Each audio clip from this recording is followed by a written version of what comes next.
이번 주 요절이 우리가 에스겔에서 34장 31절 말씀이죠. 간단한 그 말씀이죠. 우리 같이 한번 암송하고 또 아니면 또 읽고 또 이렇게 말씀 잠깐 나누겠습니다. 내 양 시작. 내 양 곧 내 초장의 양 너희는 사람이요 나는 너희의 하나님이라. 주 여호와의 말씀이니라. 에스겔 34장 31절 말씀. 갑자기 뜬금없이 이렇게 내용은 별로 없는 것처럼 튀어나왔지만 에스겔서 34장을 이렇게 다 읽어보면 이 의미가 분명해집니다. 에스겔 34장은 심판 부분과 구원 부분으로 되어 있는데요. 심판 부분의 첫 번째 심판의 대상은 누구냐면 자기만 먹이는 목자입니다. 양을 방치하고 양을 이용해서 그 고기를 먹고 털을 가지고 옷을 지어 입는, 양은 방치해 놓고 양을 이용해서 자기 이익만 챙기는 목자들, 너희들 화 있을진저 그랬죠. 누구냐면 이스라엘의 지도자들을 이야기하는 것입니다. 정치, 종교 지도자들이 이 하나님의 백성들을 방치하고 착취하고 자기들만 배부르게 먹고 그 모습을 보고 하나님께서 그들에게, 그 지도자들에게 심판을 선언하시는 것입니다. 또 하나의 심판의 대상은 염소들이죠. 양 같은 염소들입니다. 같이 우리에 넣어뒀더니 힘세다고 어깨로 막 밀고 자기는 배불리 먹고 그 먹는 그 집과 물을 막 발로 밟아가지고 먹을 수 없게 만드는 그러한 다른 양, 염소 같은 양들을 향해서도 하나님께서 심판을 선언하는 것이지. 백성들 사이에서도 같이 약한 백성들을 함부로 취급하고 착취하고 소외시키고 그들의 권리를 빼앗는 그런 백성들, 이기적인 또 힘의 논리와 또 돈의 논리를 가지고 살아가는 백성들을 향해서도 이제는 심판을 이제 선언하십니다. 그리고 나서 하나님께서 이렇게 말씀하시죠. 내가 내 양떼를 구원하여 다시는 노략거리가 되지 않게 하리라. 지도자들에게 치임받고 또 힘 있는 같은 동포들에게 치임받았던 그 하나님의 양들을 하나님께서 이제는 내가 구원하겠다는 것입니다. 근데 어떻게 구원하냐면 내가 한 목자를 그들 위에 세워 먹이게 하리니. 다윗과 같은 지도자 목자를 세워서 그 하나님의 택하신 양들을 이렇게 구원해 내시겠다는 것입니다.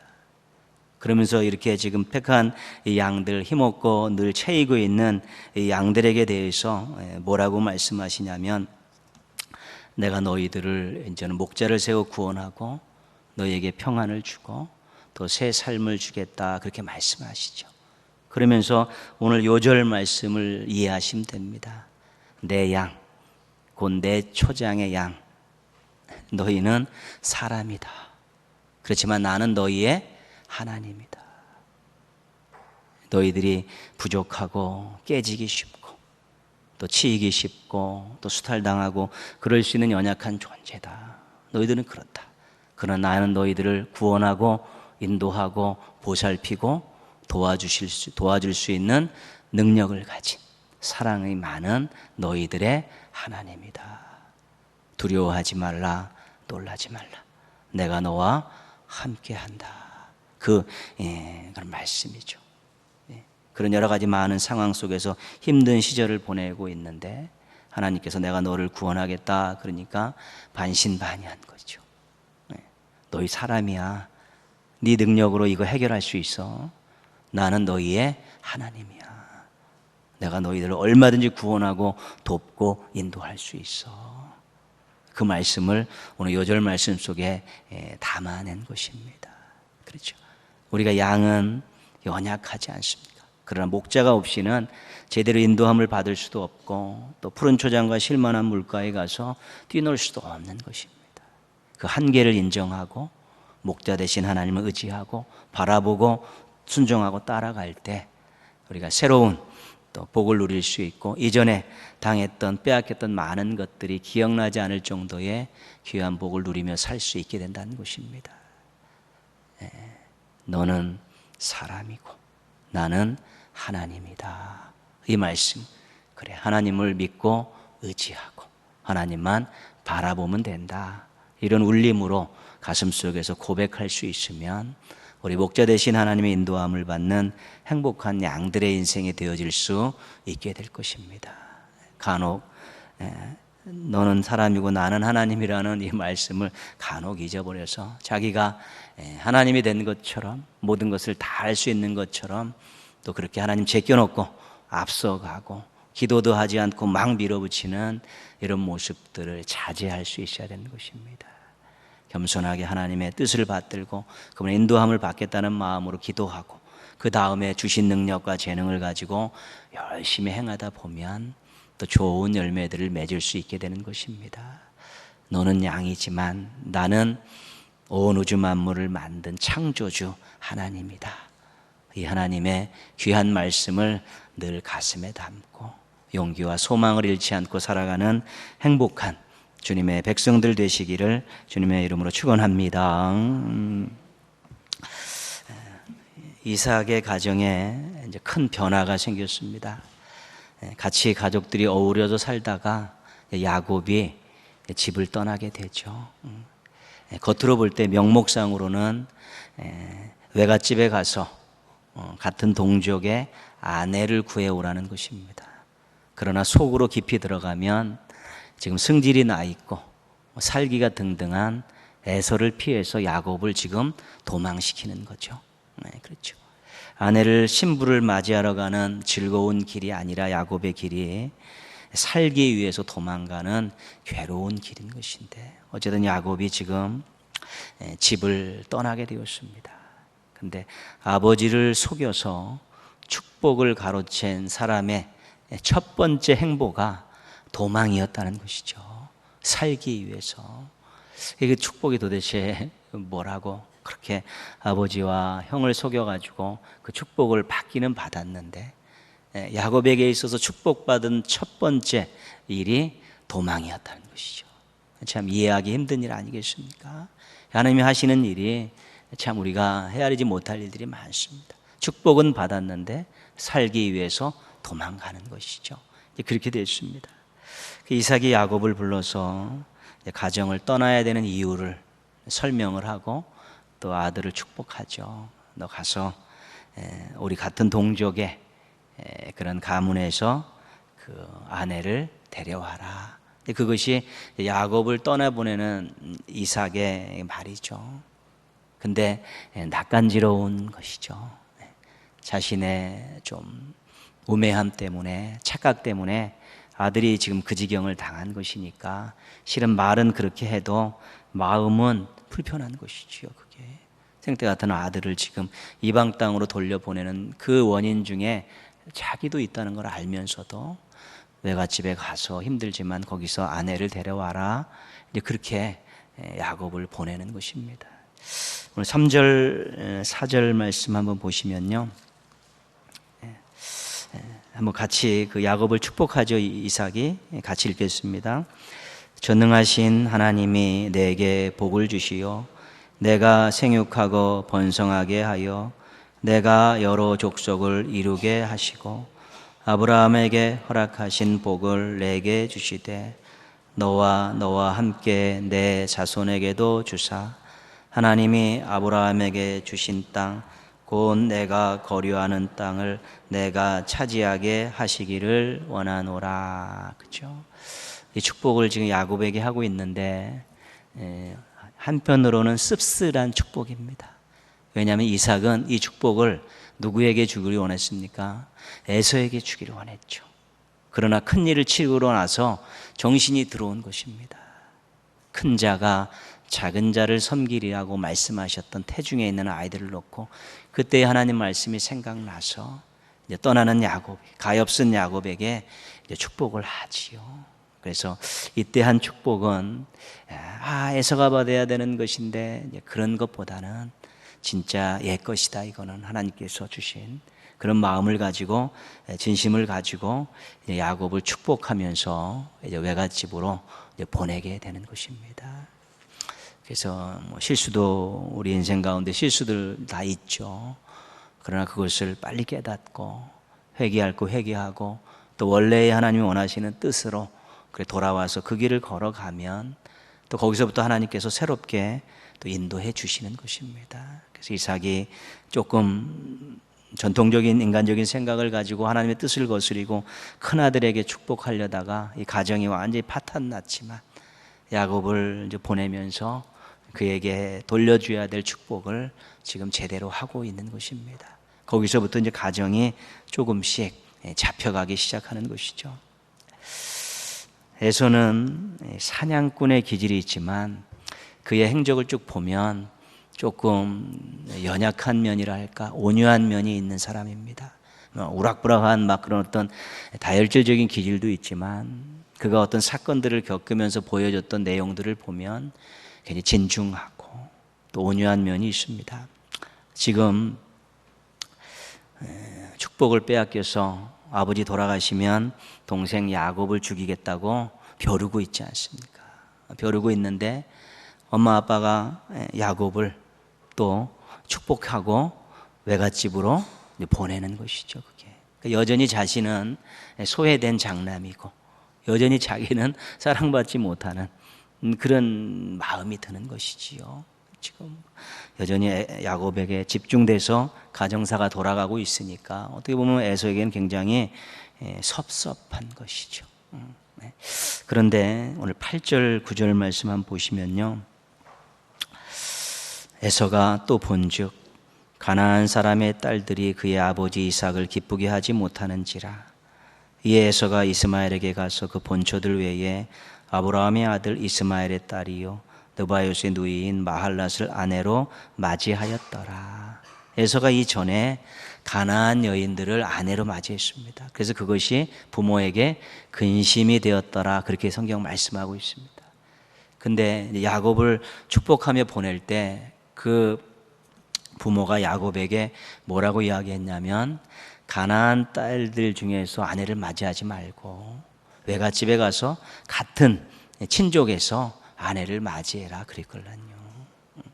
그 이야기를 듣고 에서가 가나안 여인들을 아내로 맞이했던 것을 후회하고 부모님의 마음에 들지 못했던 것들을 가슴 아파하면서 이제는 이스마엘의 그 딸들을 아내로 취하게 되는 거죠. 그래서 지금 아버지가 야곱에게 한 말이죠. 가나안 땅 여인, 가나안의 딸들을 아내로 삼지 말라, 그 얘기를 야곱에게 축복하면서 한 그 말을 에서가 듣고 자기가 이전에 가나안 여인을 아내로 맞이했던 것들을 후회하고 이제는 자기 친족 가운데에서 아내를 맞이하는 것이지요. 지금 에서는 되게 번나갈 수 있는 그런 상황입니다. 막 성질이 나 있고 막 화가 나 있는데, 야곱은 야곱대로 축복받고 외갓집으로 가서 부모에게 막 항거하고 막 번낼 수 있었는데, 그게 아니라 지금 그 이삭의 그 마음, 자녀들이 가나안 땅에서 그 여인들을 아내로 맞이하는 것이 아니라 친족 가운데서 아내로 맞이하라는 그 부모의 마음을 듣고 알고 다시 가나안 여인을 아내로 맞이했던 것들을 좀 내려놓고 다른 친족에서 여인을 한 명을 아내로 맞이하고 있는 것입니다. 그 부모의 그 뜻을 자신에게 엄청나게 소원하게 했었는데, 그것을 그 서운한 감정을 내려놓고 그 부모의 뜻을 따라서 다시 그렇게 원하는 길로 걸어가는 것이 실은 에서의 입장에서는 쉽지 않은 것이지요. 그게 서운함이 넘쳐나는데, 아버지의 그 연로하셔서 자신에게 주지 못한 축복, 어머니가 야곱과 짝짝꿍이 되어서 자기를 속인 그 사건이 있는데, 그런 모든 감정들을 내려놓고 그 아버지 이삭의 뜻에 따라서 다시 가정을 재조정하는 그런 모습을 볼 때, 야, 에서가 그래도 형은 형이다, 그런 생각하게 하는 것이죠.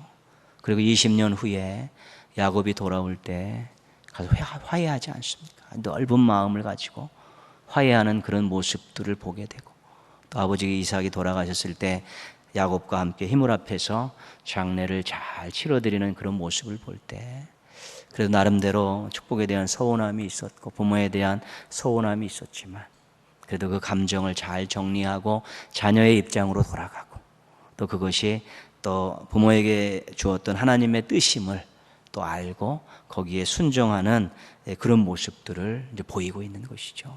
어떻게 에서를 보면 노하기를 더디하는 자는 용사보다 낫고 자기의 마음을 다스리는 자는 성을 빼앗는 자보다 나으니라. 잠언 16장 32절 말씀이 기억이 납니다. 화난 부분, 서운한 부분들을 감정을 정리하고 부모님 앞에 자녀의 모습으로 돌아가고, 또 그 뜻이 올바른 뜻이고 하나님의 뜻이고 부모의 뜻임을 알고, 또 다시 한번 자기의 마음을 다스려서 그 뜻에 순종해가는 그런 모습들을 볼 때, 에서가 장남으로서 택함 받지는 못했지만 그는 나름대로 또 건강하고 성숙한 또 그런 자녀의 모습, 신앙인의 모습을 보인 하나의 좋은 본보기가 될 수 있는 사람입니다. 그래서 늘 우리가 서운하고 또 배반감이 들고 또 무언가를 빼앗긴 것 때문에 분노가 있을 때 실은 인격적이고 신앙적인 그런 자리를 다시 찾기가 굉장히 오랜 시간이 걸립니다. 그 시편을 이야기하는 노하기를 더디하고 또 마음을 다스린다는 그런 것들이 우리가 자신의 감정을 잘 추스리고 인간의 그런 본연의 도리를 지키고 또 하나님의 뜻에 겸손히 순종할 수 있는 길로 잘 또 들어설 수 있으면 그게 바로 성숙함입니다. 완전한 사람은 없습니다. 완전하다는 것은 실수가 없는 것입니다. 그러나 성숙한 사람은 있습니다.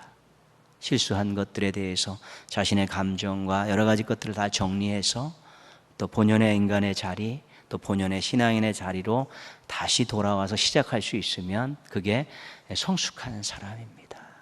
그래서 에서가 비록 좀 부정적인 인물들로 택함받지 못한 부정적인 인물로 소개되는 감은 있지만, 우리가 창세기의 야곱의 사건들을 통해 볼 때는 나름대로는 감정도 정리할 줄 알고 자녀의 도리도 할 줄 알고 하나님의 뜻에 순복할 줄도 아는 그런 성숙한 면을 우리가 발견하게 되는 것입니다. 그래서 어떻게 보면 용사라고 할 수 있는 것이죠. 그래서 우리도 정말로 때로는 우리가 여러 가지 면에서 많은 일들을 겪으면서 조금 흐트러진 감정, 흐트러진 마음, 흐트러진 자세를 보일 수는 있지만, 다시 우리가 인간으로서의 가져야 될 또 예의를 지키고 또한 우리가 하나님 앞에서 그 뜻을 따라가려는 그런 좋은 모습들을 또 잘 찾으셔서 신앙과 삶이 건강하고 또 성숙한 모습 가운데 하나님이 주시는 많은 은혜와 복을 누리는 우리 멋지고 행복한 신앙인들 되었으면 좋겠습니다. 꼭 그렇게 노력하시기를 부탁드리겠습니다. 축복받고 도망가는 야곱의 심정은 뭐 어떻게 설명할 수 있겠습니까? 축복을 빼앗긴 빼앗았는데 도망가죠. 왜 도망가냐면 그것도 살기 위해서 도망가는 것입니다. 자칫 잘못하면 형에게 죽임을 당할까 두려운 마음에 도망가는 것이지요. 그래서 가정을 떠나는 고대 사회에서 가정을 떠나는 것은 결국 굉장히 위험한 일입니다. 아브라함도 너희 고향 본토 친척 아버지 집을 떠나라고 했을 때 고대 사회는 시족 사회로 단위로 묶여 살기 때문에 그 울타리를 벗어났을 때 다른 사람들을 만났을 때 그 생명을 장담할 수 없는 것입니다. 위험한 것이죠. 가정을 떠났고 또 가족들을 부모님을 떠나지 않았습니까? 그러니까 두려움도 있고 외로움도 있고 그런 것이죠. 축복을 받았는데 마음은 영 편치 않은 것입니다. 축복을 가로채긴 가로챘는데 아버지로부터 축복을 받긴 받았는데 마음은 두렵고 외롭고 착착하게 이를 데 없는 그런 지금 길을 나서게 된 것입니다. 부엘세바에서 하란까지 900km 정도 된 900km. 우리가 에스라가 그 포로들을 데리고 예루살렘으로 돌아왔을 때 그 길인데 4개월이 걸렸어요. 4개월이 걸렸습니다. 근데 이제 부엘세바는 예루살렘보다 좀 아래에 있지만 또 하란은 이쪽 바벨론보다 좀 위쪽에 있기 때문에 못 걸려도 한 3개월 정도 되는 것이지요. 그 지금 부엘세바를 떠나서 지금 베델에 이르렀는데 한 90km 정도 됐죠. 지금 한 여정에 한 10분의 1 정도가 왔을 때 있었던 일이 오늘 말씀입니다. 그럼 뭐 지금 한 90일 이상 되는데 한 열흘 정도 지금 걸어서 지금 베델에 도착한 것이죠. 외롭고 힘든, 또 혼자서 그 터덜터덜 걸어가고 또 사람의 위협도 있지만 짐승의 위협도 있는 그 길을 걸어가지고 지금 광야 베델에 도착해가지고 너무 피곤하니까 돌베개를 비고 잠을 자는 것이지요. 근데 꿈을 꿨습니다.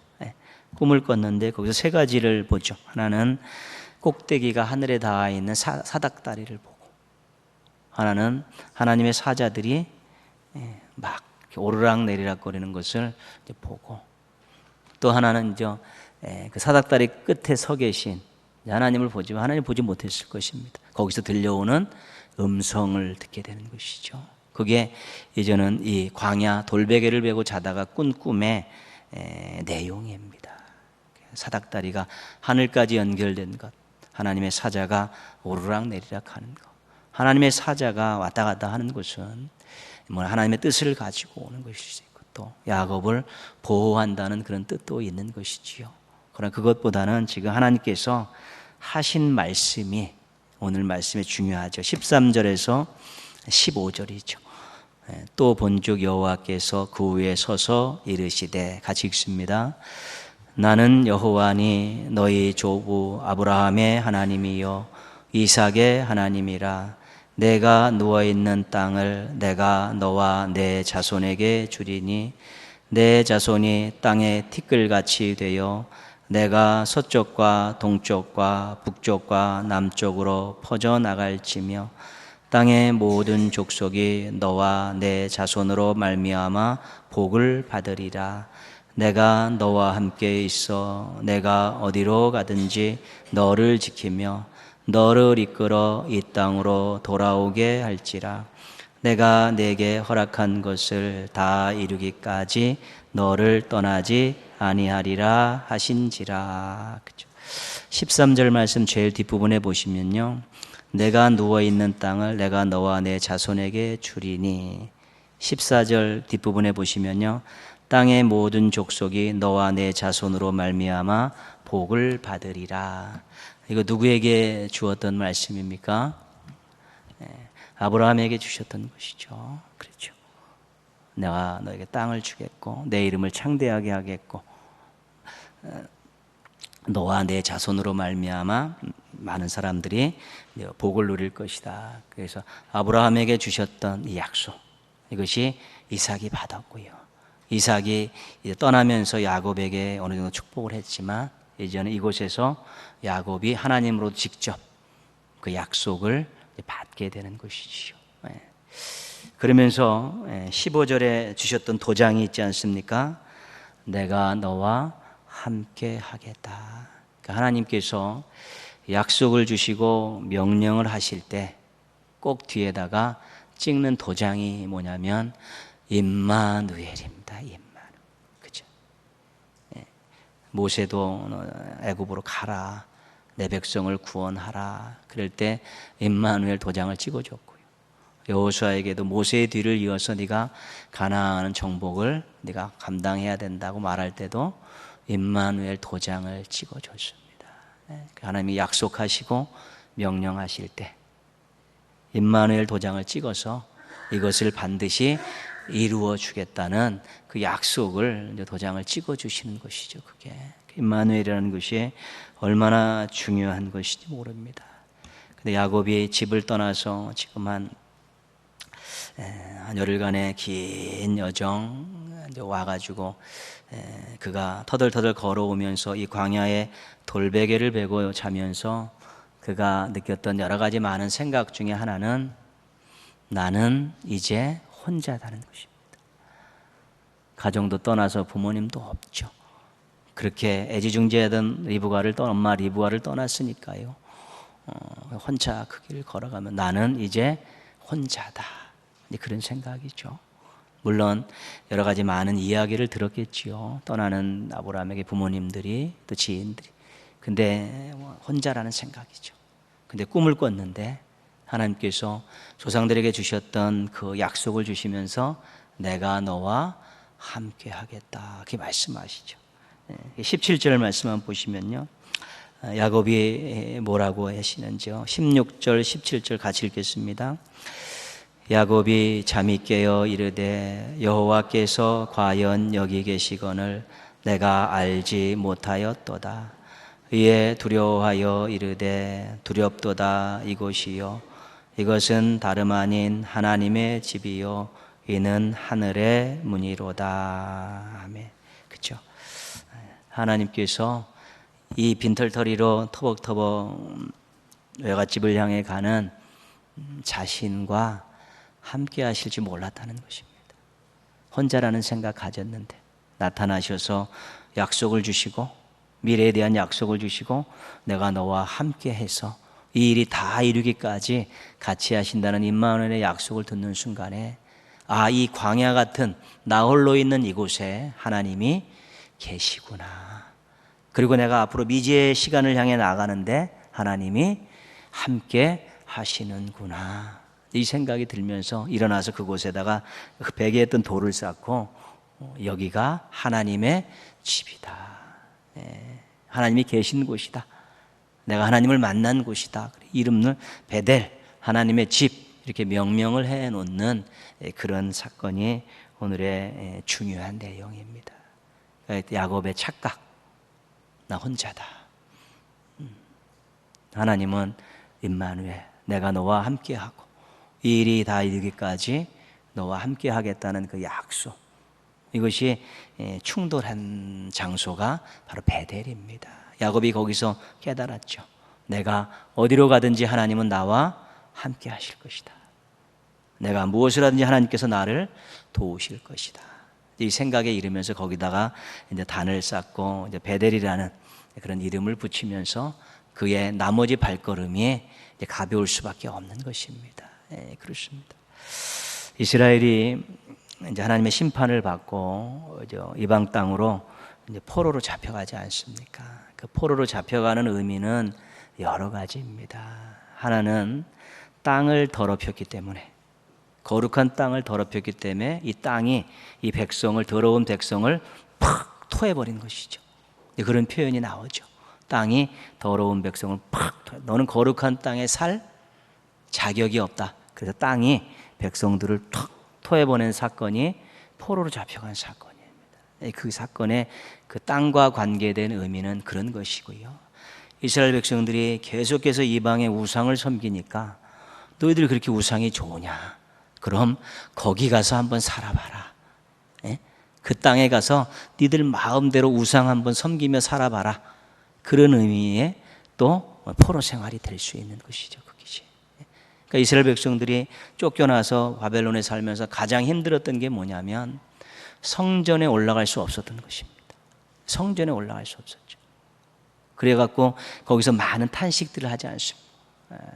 마음이 상심하고 힘들고 어렵고 성전에 가지 못하니까 그쪽을 향해서 눈물만 흘리며 그런 것이죠. 그게 가장 힘든 일이었죠. 그런데 뭡니까? 에스겔서에 보면 하나님께서 에스겔의 환상 가운데 막 괴물과 같은 모습으로 막 나타나시죠. 그래서 하나님께서 에스겔에게 그 성전에 대한 모든 이상을 보여주고 미래에 대한 이상들을 보여주시면서 하나님께서 이 심판받는 이 포로의 자리에도 하나님이 함께 하시는가를 확인시켜 주는 것입니다. 그러면서 그들이 포로로 돌아오기 전까지 하나님 함께 하시기에 이제 하나님 말씀대로 살아야 된다는 생각을 가지고 짓기 시작한 것이 그게 회당입니다. 거기서. 그래서 회당에 모여서 말씀을 배우면서 하나님의 뜻대로 살려는 노력들을 하면서 계속해서 그 회당이 이제 나중에는 이스라엘까지 다 들어오게 되는 것이죠. 성전 제사 중심의 그런 신앙에서 말씀 중심의 신앙으로 바뀌죠. 그 계기가 뭐냐면 하나님께서 예루살렘 성전에만 계신 것이 아니라 포로로 잡혀있는 우리와도 함께 하신다는 사실을 그들이 거기서 깨닫는 순간에 말씀으로 돌아가는 것입니다. 그래서 우리도 정말 하나님의 주권이 미치지 않는 곳이 없습니다. 하나님 온 우주 만물을 만드셨기에 하나님의 주권이 다 미칩니다. 하나님이 다 감찰하고 계시고 하나님의 손길이 미치지 않는 곳이 없기 때문에 실은 임마누엘은 우리에게 태생적으로 주어진 축복입니다. 우리의 영혼이 깨어있고 우리의 믿음이 살아있고 우리가 부르짖어 기도하면 하나님이 함께 하신다는 사실을 얼마든지 확인할 수 있는 것입니다. 더 하나 꼭 중요한 게 뭡니까? 예수님 아닙니까? 예수님 이 땅에 보내실 때 마태복음 1장 23절에 아들을 낳으리니 그 이름을 임마누엘이라 하라. 이를 번역한 즉 하나님이 우리와 함께 하심이라. 그러니까 예수님이 뭐의 증거예요? 하나님이 함께 하신다는 증거란 말이에요. 그럼 우리가 전부 다 예수님을 구주로 믿고 있지 않습니까? 그리고 예수님의 이름으로 기도하고 있지 않습니까? 우리가 십자가에 달려 돌아가시고 사흘 만에 부활하시고 지금 승천하셔서 하나님 우편에 계신 그 예수님 우리가 믿고 구원받았는데 그 예수님을 믿고 예수님의 이름으로 기도하는 날, 그 십자가의 의미로 구원받았다고 고백하는 날, 그 부활의 첫 열매 되신 예수님을 믿고 우리가 계속해서 다시 부활할 수 있다는 걸 믿는 한 우리들은 실은 하나님이 함께 하신다는 사실을 잊어버리면 안 되는 것입니다. 그는 예수님을 증거로 주신 것이기 때문에 예수님을 믿으면 뭘로 같이 붙어옵니까? 이게 임마누엘이 같이 붙어오는 것입니다. 예수님의 이름이 임마누엘, 하나님 우리에게 함께 하신다는 증거로 보내주신 분이기에 우리가 그걸 그분을 믿고 구원받았기 때문에 예수님 하면 뭐요? 임마누엘, 이것이 같이 붙어 돌아가야 되는 것이죠.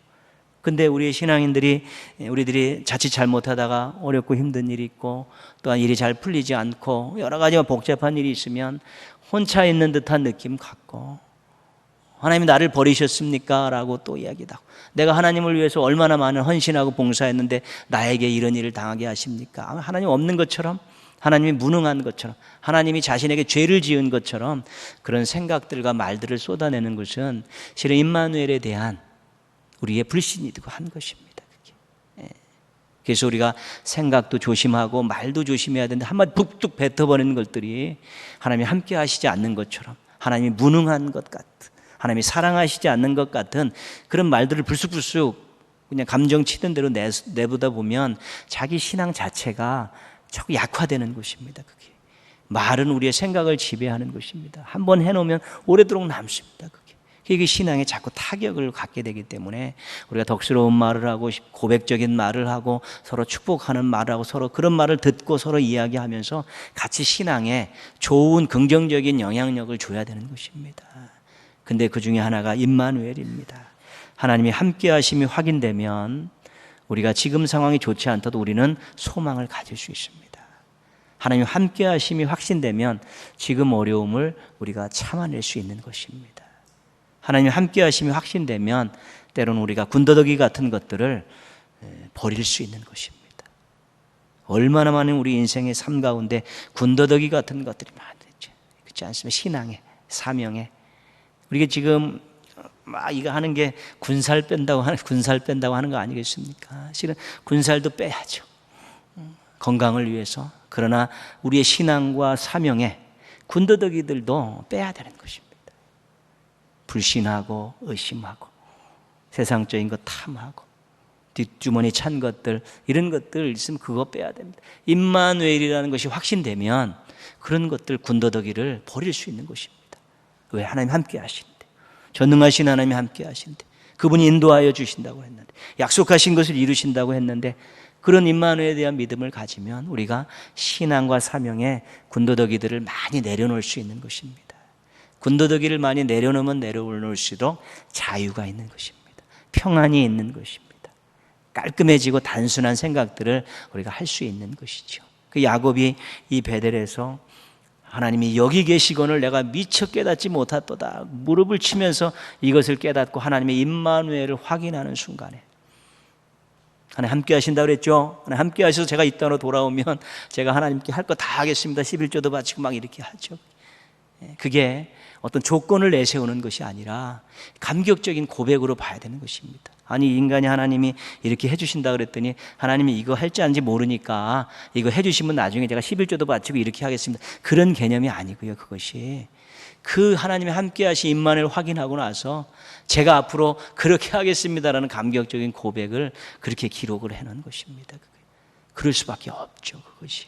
그래서 임마누엘의 신앙 우리가 확고히 세울 필요가 있습니다.